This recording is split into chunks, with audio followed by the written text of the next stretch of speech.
Mtazamaji, Rais William Ruto anashinikiza hatua za haraka kuchukuliwa ili utekelezaji wa biashara huru barani Afrika uafikiwe. Na akiongoza kikao cha marais na viongozi wa mataifa jijini Addis Ababa, Ethiopia, Rais Ruto amesisitiza kuwa mkataba wa soko huru sharti uanze kutekelezwa ili kuwafaidi watu bilioni 1.4 wa bara la Afrika. Aidha, Rais Ruto ameshinikiza kuwekwa kwa mikakati ya kuwakinga Waafrika dhidi ya vikwazo vya kibiashara ili kupanua uchumi wa Afrika.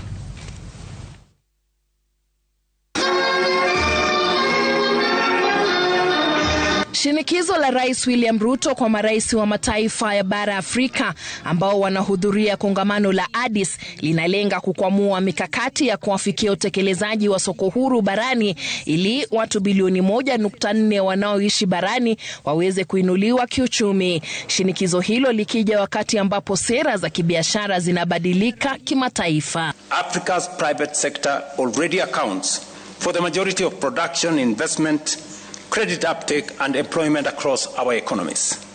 Its full participation is therefore indispensable to the success of this agreement. Akinadi sekta ya kibinafsi barani Afrika, Rais Ruto amesisitiza ushirikiano wa kimkakati ili kubuni nafasi za kazi, kuimarisha uzalishaji wa bidhaa na biashara kati ya mataifa barani. Ruto akisema hatua hiyo itasaidia kuimarisha soko la bidhaa na kuleta ushindani wa kibiashara. As chair of this subcommittee, I assure you of my full commitment to working closely with fellow heads of state and government and the Secretariat, including the regional communities and the private sector, to translate this agreement into real economic opportunities for our citizens.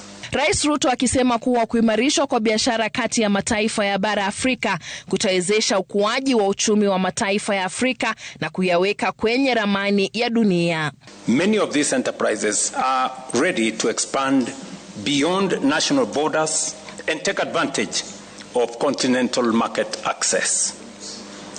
In reference to Kenya again, close to 80% of all Kenyans employed are employed in the micro, small and medium enterprise sector. Kongamano hilo linajiri wakati ambapo vikwazo vya kibiashara vinatatiza bara la Afrika.